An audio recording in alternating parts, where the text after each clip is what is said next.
In the spirit of reconciliation, I acknowledge the traditional custodians of country throughout Australia and their connections to land, sea and community. I pay my respects to their elders past and present and extend that respect to all Aboriginal and Torres Strait Island peoples today. Welcome to Totally Lit, the podcast celebrating reading, writing and creating literature. I'm your host, Garvey. Thank you for listening. Catriona McKeown, welcome to Totally Lit. So lovely to be here. Thank you so much for having me, Kai. I'm so excited to chat with you. I'd love to hear about your latest release, if you're able to share that with me. Yeah, sure. I actually have two books that have just recently been released. So my most recent was Good Luck and Other Lies, which is a young adult novel. So that was released just this month. It's a young adult novel for teenagers. It's about a group of year 11 students who, a couple of the boys develop an AI program and then use it to enter Lotto. And so there's a group of them that put in and they win $50 million. So it's a bit of a story about, so Cassie is my main character. Her family's going through the rental crisis, which of course is still happening here on the Sunshine Coast. And her blended family, so her dad and her stepmom and her siblings are in the position where they have to move out of their house. And they're finding it really hard to find something that's big enough to fit them all that they can afford. When Cassie joins up with some old friends of hers and wins the money, then suddenly there's a whole lot of different options for her in terms of whether or not, her dad's saying to her, oh no, you're going to have to move back to Sydney and live with your mum. And she's like, really don't want to have to do that. Don't know my mum very well.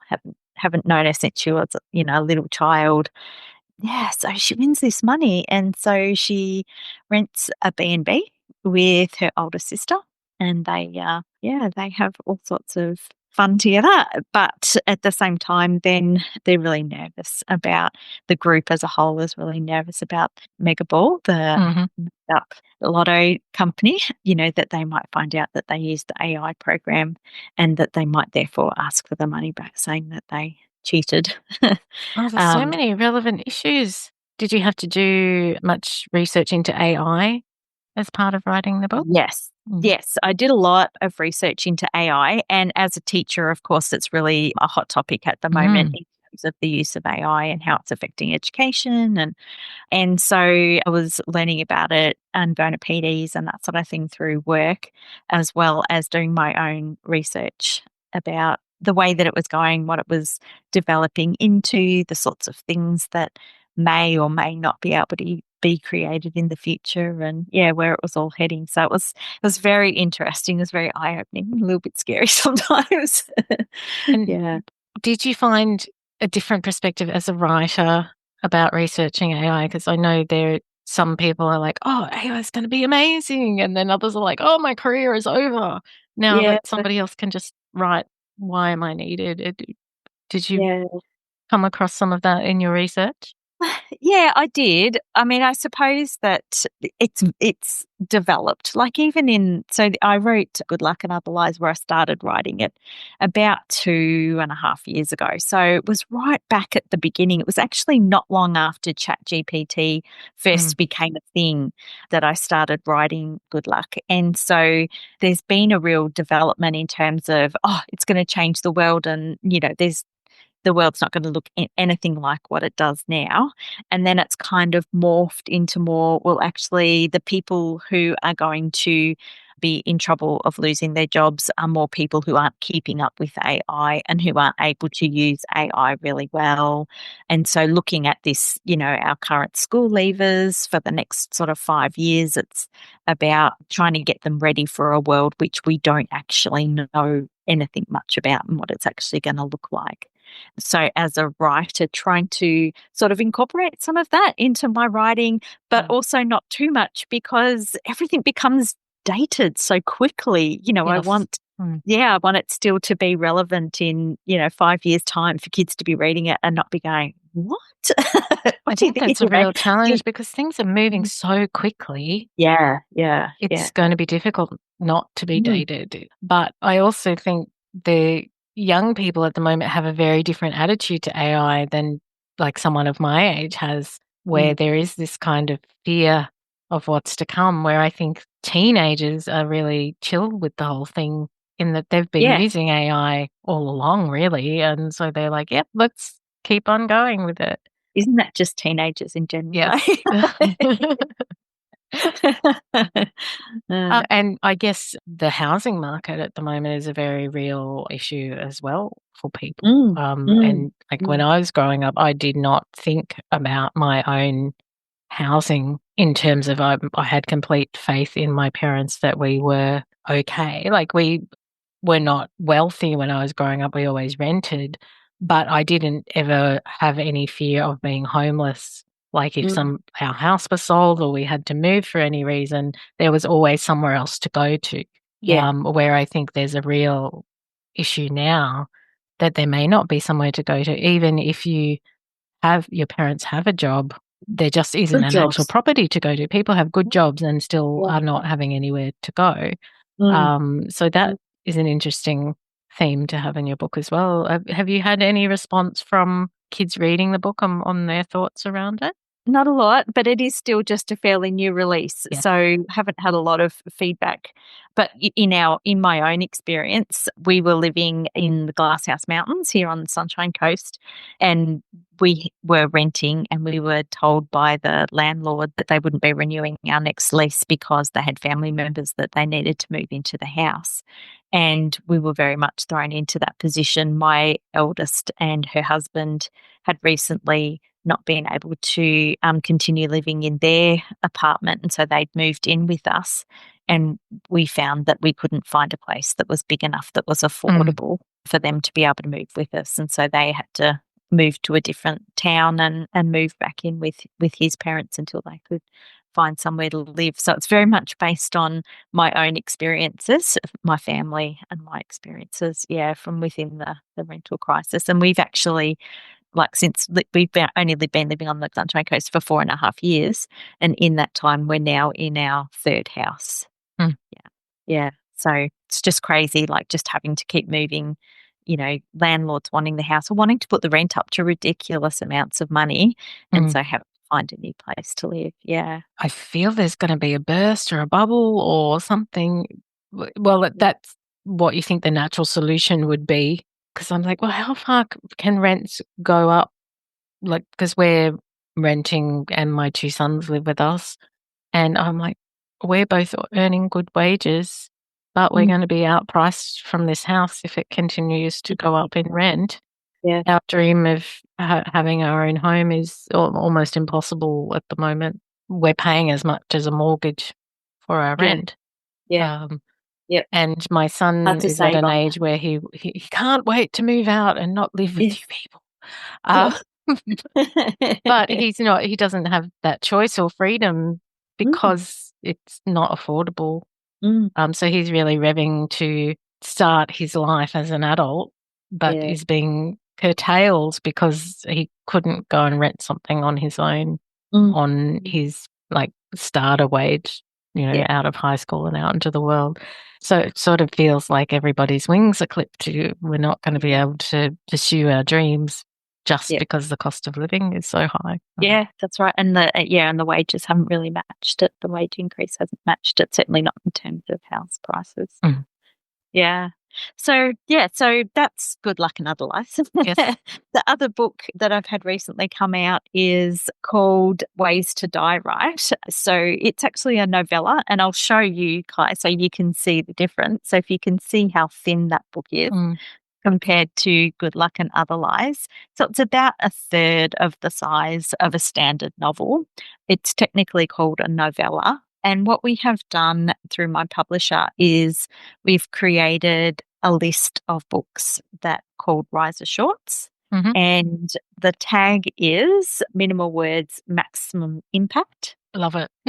And so they're short reads for teenagers who are busy and don't Yes. want to have to commit to a 60,000 word novel. or for reluctant readers. So for teenagers who struggle to engage with a full novel. And so that might be because they have dyslexia or they have a speech language impairment or something that's stopping them from being able to access literature in the same way that their peers do. And so they're short chapters, they're short sentences, they're shorter reads, they are dyslexic friendly font, off-white pages, all those sorts of things that are going to hopefully take away some of the burdens that might make it so that it's more strenuous for the teenager to engage with the literature.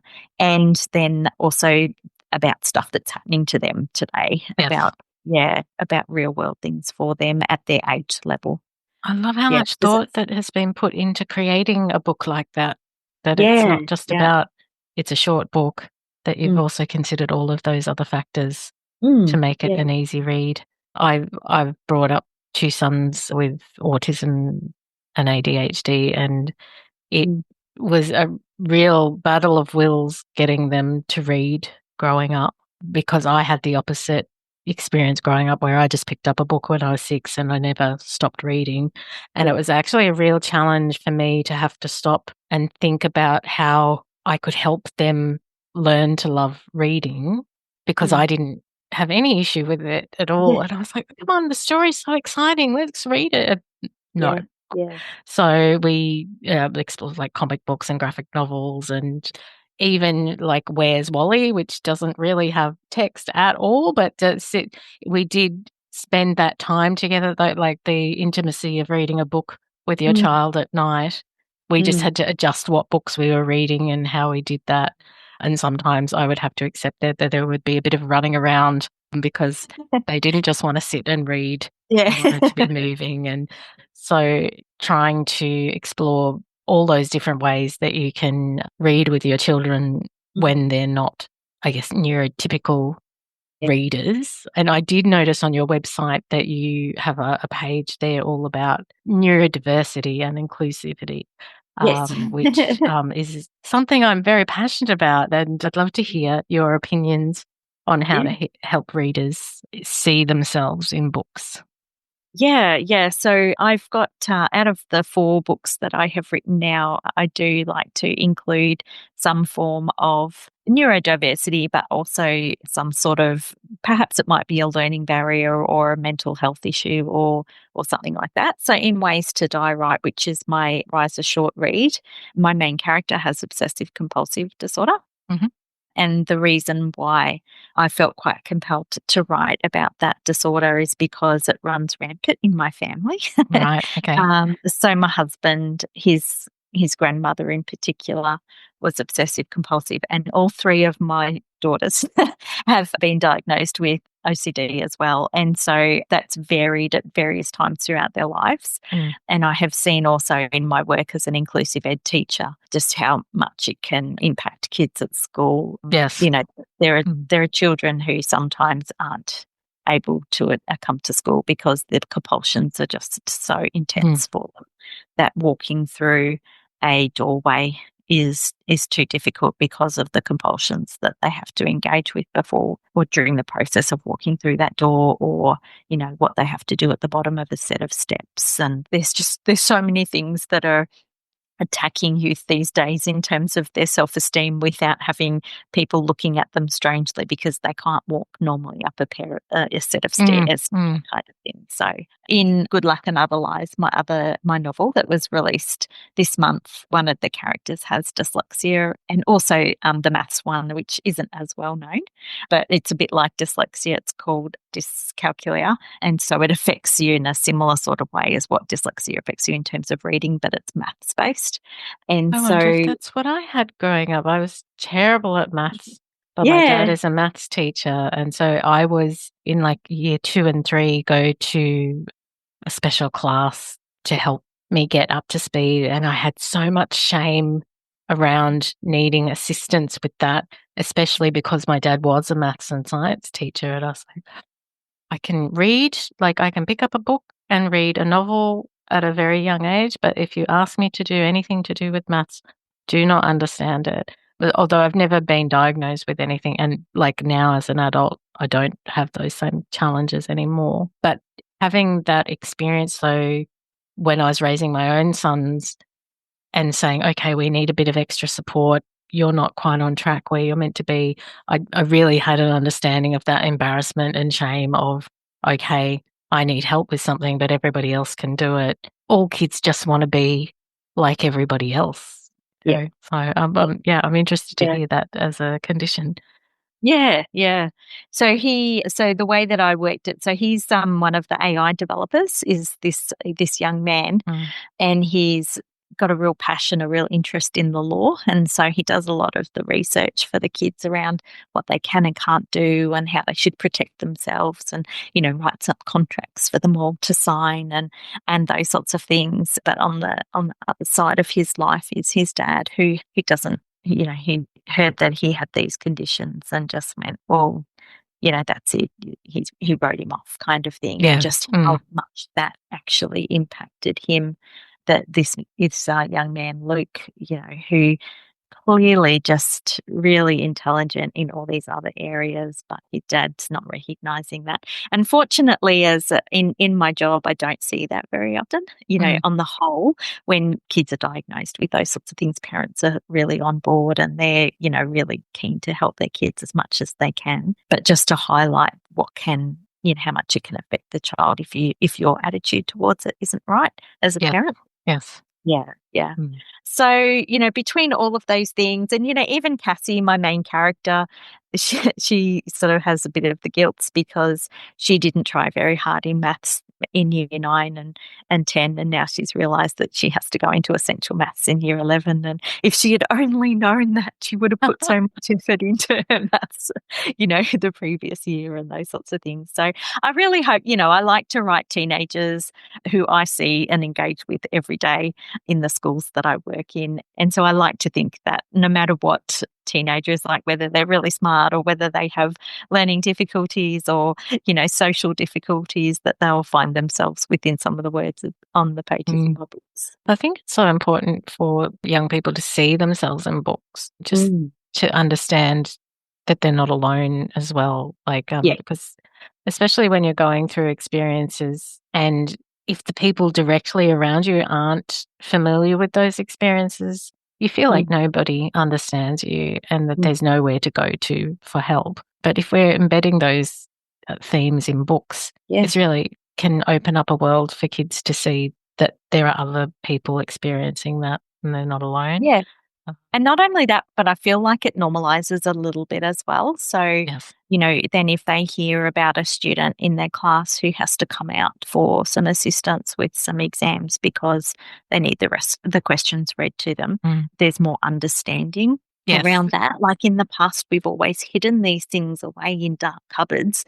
And I think the more that we teach our children, our students, that there are different brains out there and there are different ways of seeing the world and there are different ways of learning. And, some people need help in some areas and other people, might be really nasty and need help in other areas of their life, It's interesting. My guys, every time they would come home from a hard day and I'd be like, oh, well, honey, just some of the other kids don't understand your condition. You just need to give them a little bit of leeway and grace in that they're still learning who you are. And then I would get, don't you think it's ironic, Mum, that I'm the one that has a condition, yet I need to be understanding of other people? I mean, yes, I do. I understand the irony. Unfortunately, it's just the way it works.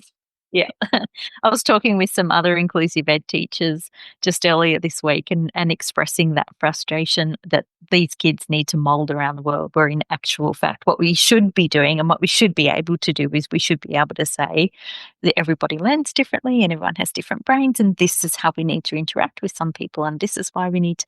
But it's so difficult to do that because, we've got the confidentiality that we need to keep. And so trying to navigate that world where we are trying to teach the children around these children that, how to interact with them, but without actually saying to them they have autism or, they're ADHD and have some emotional dysregulation going on. Yeah. I also found with my guys, they would be offered lots of solutions and tools to use in the classroom to make things better for them, but they didn't wish to engage with them because it would set them aside. So things like, okay, maybe if you're sitting closer to the board, or if we can set up like a hearing loop so that if you're having trouble listening to the teacher because of the noise in the classroom, you can listen, and then it would be, oh no, I don't want anyone to know that I need that help. So and I'm like, oh, there's so many things that we can do to help, but they also don't help at the same time. Yeah, that's right. And they're going through that pivotal stage in life where they don't want to stand out, and they do so desperately want to just be like everyone else. And they don't necessarily want a teacher aide coming and hanging over their over their shoulder and, speaking to them and, those sorts of things. So it's really tricky. Yeah. And also that needing assistance people always interpret it as an intellectual thing if assistance is needed, and that's not. No. You can be super bright, have an amazing level of intelligence, but just need some guidance or some ways to block out noise or distraction. It doesn't indicate that you aren't as intelligent as anyone else, but unfortunately for some reason that is what everyone assumes. Or even in the world, that is someone better because they're smart, or are they less because they're not as smart? People just have value in general. Like, we all are different and all are as valuable as each other. Yeah, and we all have so many different things of value to offer the world. That intelligence isn't the most valuable thing to be able to offer the world. Sometimes it can be a hindrance, but to have an empathetic friend is so much more important than to have a super intelligent friend. Do you know what I mean? Who's but going to when be you're there sitting in a classroom, people do seem to judge you on your results or how well you're performing, but it's not the be all and end all of the world. And without getting too deep, our education system is also set us up to believe that. Yes. That just by having grading systems and having to put letters or numbers against a result, has set our society up to be that way inclined right from grade 5. 5 years old when you first start going to school. But it can be pretty rough if you find yourself as one of the people who doesn't excel academically, doesn't excel at sport or arts.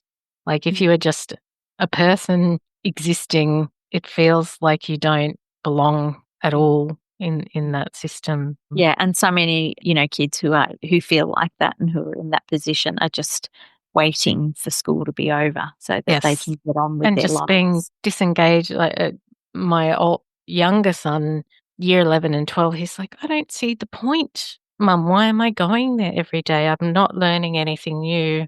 I'm just completing assessments to get through. And I'm like, just hold on. Life is going to be different once you graduate.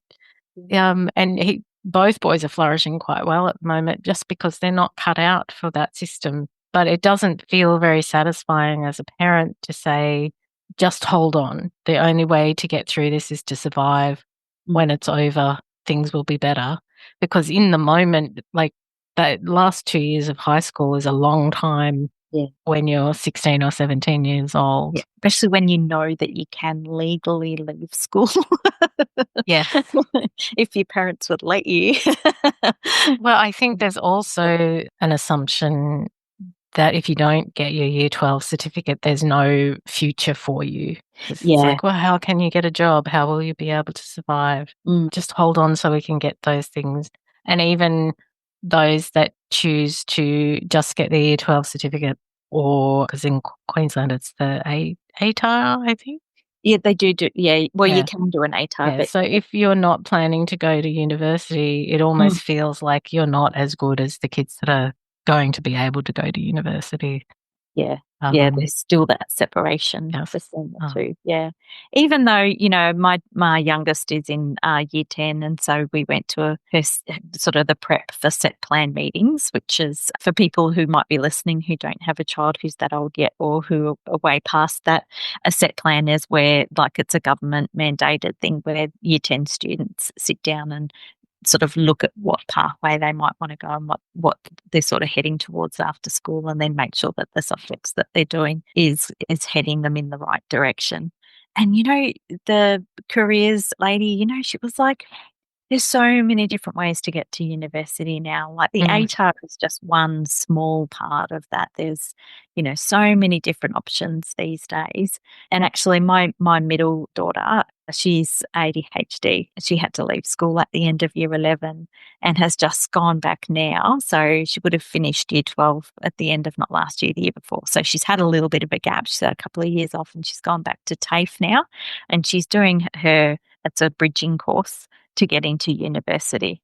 And she could have done it in 6 months. She's choosing to do it over a year. But yes, like so easy, so much easier. The stuff that she's doing now in this bridging course, like some of the stuff that I'm looking at, I'm like, wow, like why doesn't everyone just do this? Good on her for So much going less back and stressful. having a go, though, because I think Mhm. there is this feeling of if you don't do it the right way at the right time, there's no future at all, and it's not really correct these days. No, not at all. There's so many different options. Yeah. Our system's pretty good. We've just got to get rid of some of those old Mm. mentalities that are kind of hanging around. Yeah. And In I terms just think also empowering parents and students to ask questions and know what there is in the system to help them as well.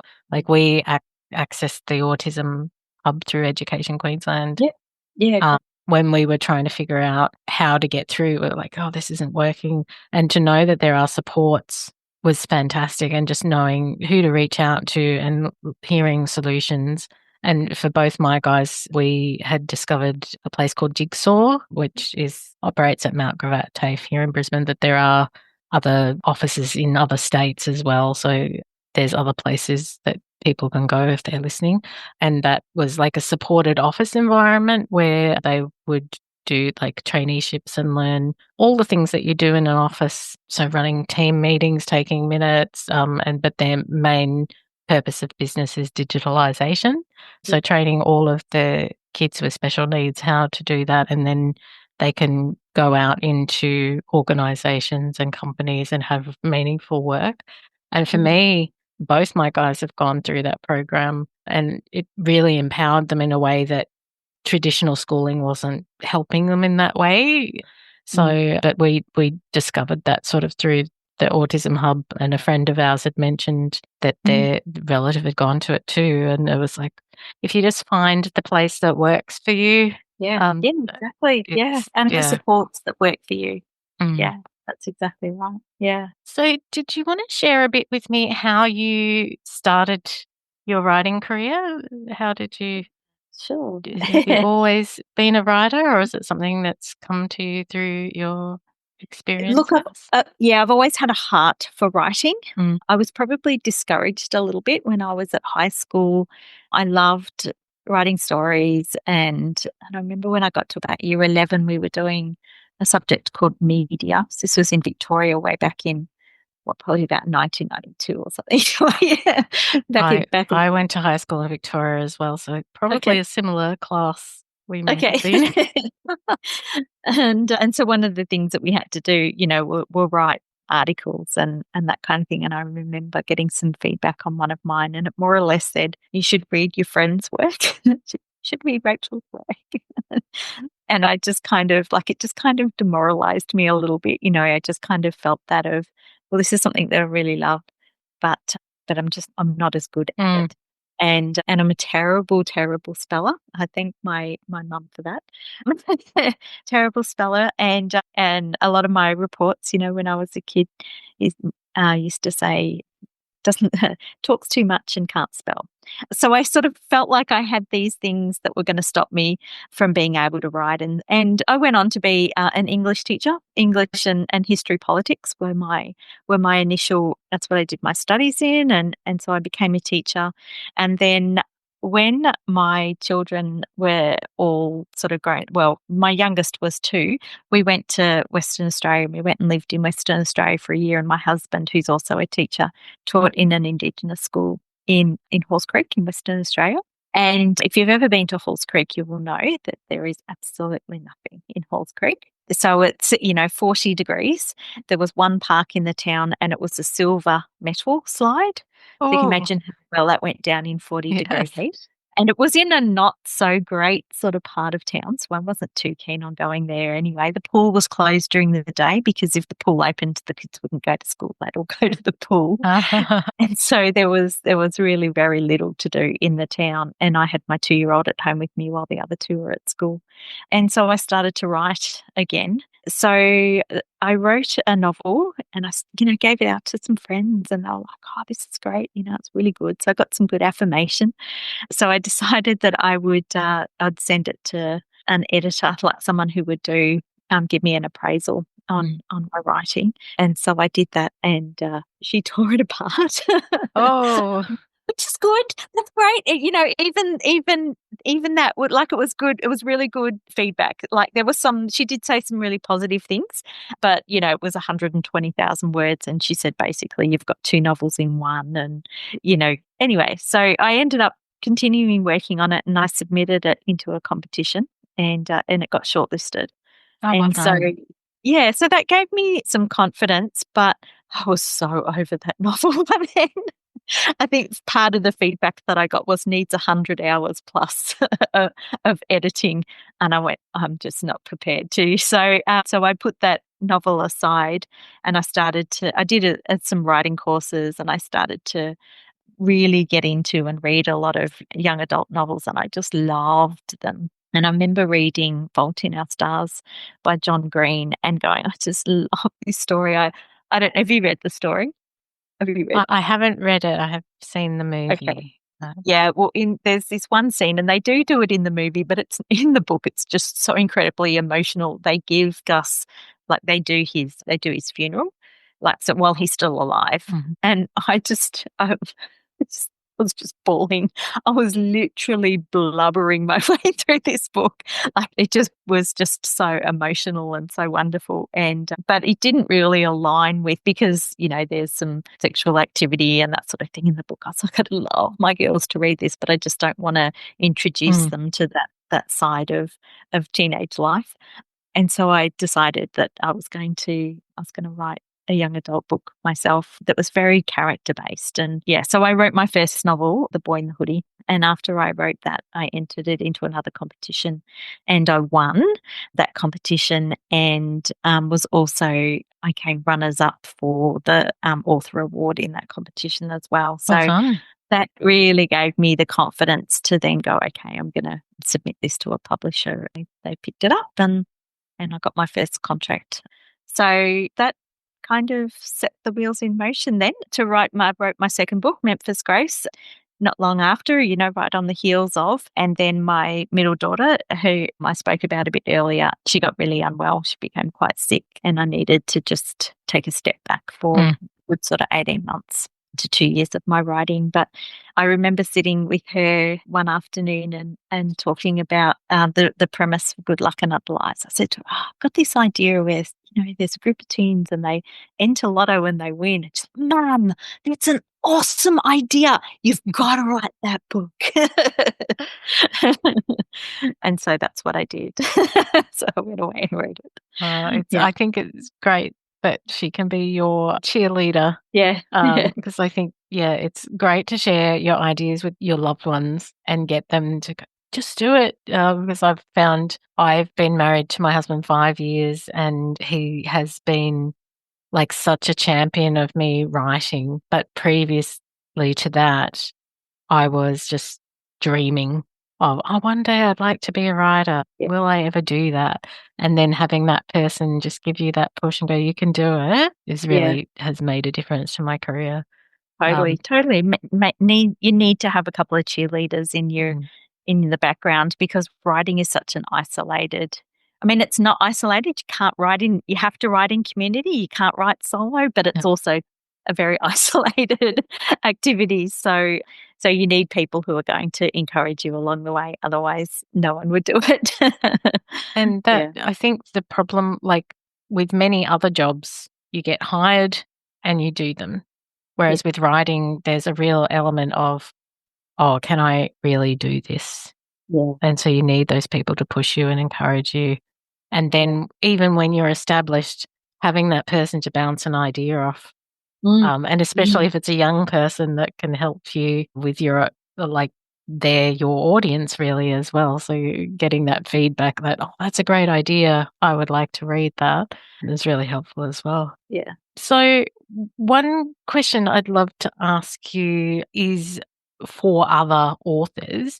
What is one piece of advice that you would give to emerging authors that are trying to write like a novella or a young adult piece of work like you've released? Well, I suppose everyone writes differently, but one of the things that I found really helpful was I read a couple of really good books on structure. And there's a book which has a funny title. It's called Save the Cat.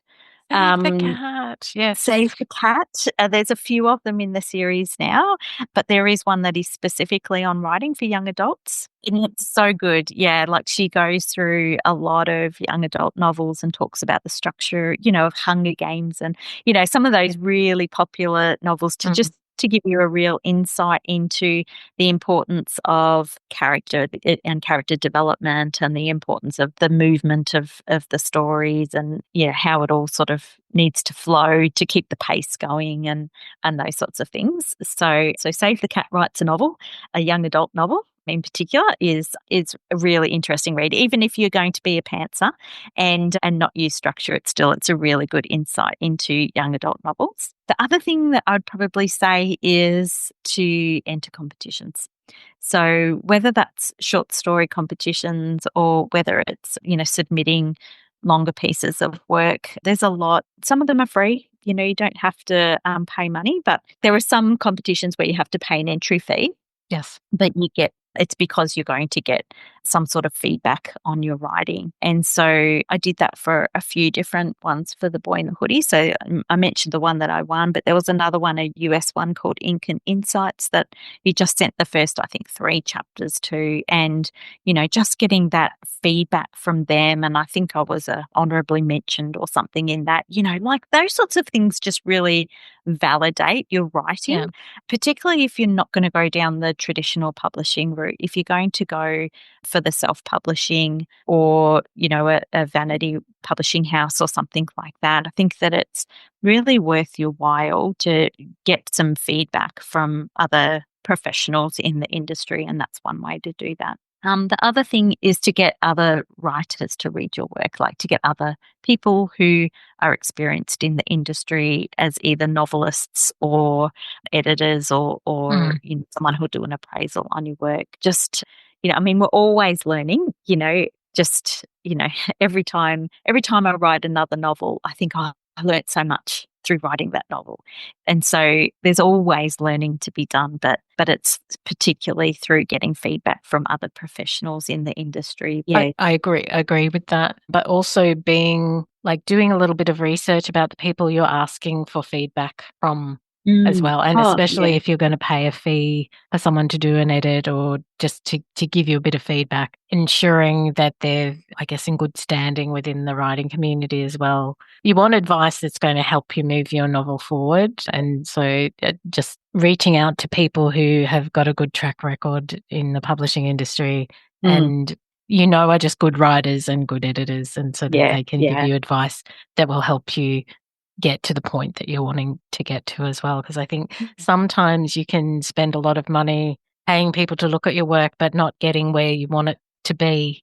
Just checking. And I don't think there's much point in getting someone who writes romance novels to read your young adult novel. Yeah, it needs to be relevant to your genre as well. Yeah. But I do often get some queries where people are reaching out to me going, oh, who would you get to help me with this? Or, lately I've also had people asking me for myself to give advice on writing, and I don't claim to be an expert in anything. I don't charge people, so I don't do editing or anything like that because I don't feel I have the expertise in it. But it's interesting that people ask me for help, and I'm like, well, I can direct you to someone else that can help you with that because I'm not the person to do it. Also, just because I don't have time. Yes, you want someone that has the time and the ability and the expertise to give to you. Definitely. One of the things that we did with the Riser Shorts, or that we are still doing with the Riser Shorts, is there's a group of us. So we have a chat group, and we're always often reading each other's work. So, we put up the first 2 chapters and someone will read that and proof it and say, yep, you're along the right lines, or, give feedback. And we're all like, inclusive ed teachers or speech therapists or teacher librarians. We're all authors as well. And so we're people who bring a vast array of experience and knowledge and that sort of thing into the novels. Yeah. So being able to accept the feedback. Yes, that's a challenge. Yeah. Yeah. So I submitted one. I'm writing a historical novel at the moment, and I submitted it to the group, and I was like, look, guys, I'm not sure if this is really going to fit for a Riser Shorts. What do you guys think? And so a couple of people read it and they're like, yeah, no, it's not. It's not a Riser Shorts. That's a full length novel, And I was like, oh, okay, off we go. Yeah, you got to say, yep, I had that feeling. I knew that. And then you validated it. And okay, that's what we're going with. But it is does nice. save you time if you haven't written the whole thing. Getting that advice to begin with is helpful. Yes. Although you can also go, okay, if I really want to get this story out, I know that it needs a different home to where I was originally planning it. Yeah, that's right. Yeah. But we have one of our stories, which is coming out in a couple of months' time, is called The Day the Bridge Fell. So that's talking about the Westgate Bridge in Melbourne. So it is a historical novella. And it was actually originally written for middle grade. And right, okay.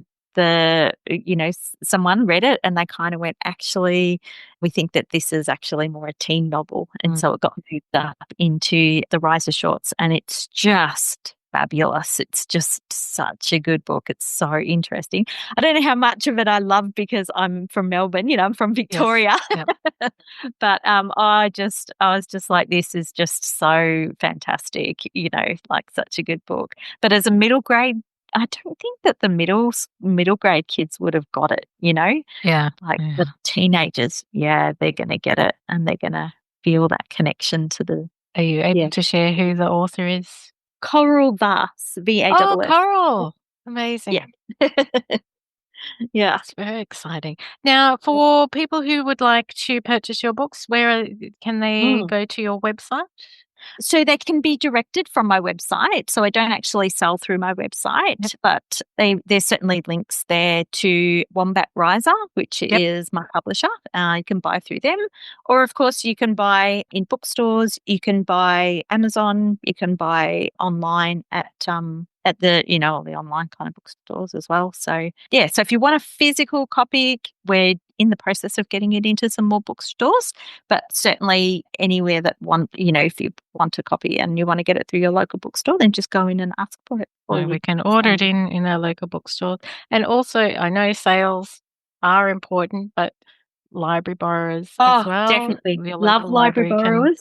Yes. Get it in for you as well. Can get it into lots of readers' hands that way as well. Exactly. Yep. Yeah, no, we love our libraries, so very happy for people to do that. Amazing. Well, thank you so much for your time, Catriona. I've really enjoyed hearing about your books and having a chat. So many things we've covered today. It's been great. Appreciate your time. Totally Lit is an independent podcast. You can help support us to continue to chat with wonderful Australian creatives by leaving a review on iTunes or sharing our socials with your friends. You can also make a contribution at www.buymeacoffee.com/totallylit. This will also help with equipment and podcasting platform fees. I love to interact with our listeners, so feel free to say hello either by email or social media at totallylitpodcast@gmail.com, or you can find me on Facebook, Insta, LinkedIn and Twitter, and now Blue Sky. I've also created a group on Facebook called the Totally Lit Writing Community. It's a space to continue the conversation and share your writing successes, events, launches and latest projects. Jump into the group and say hello. Thank you for listening to Totally Lit, and don't forget to go out into the world to read, write, create, ignite.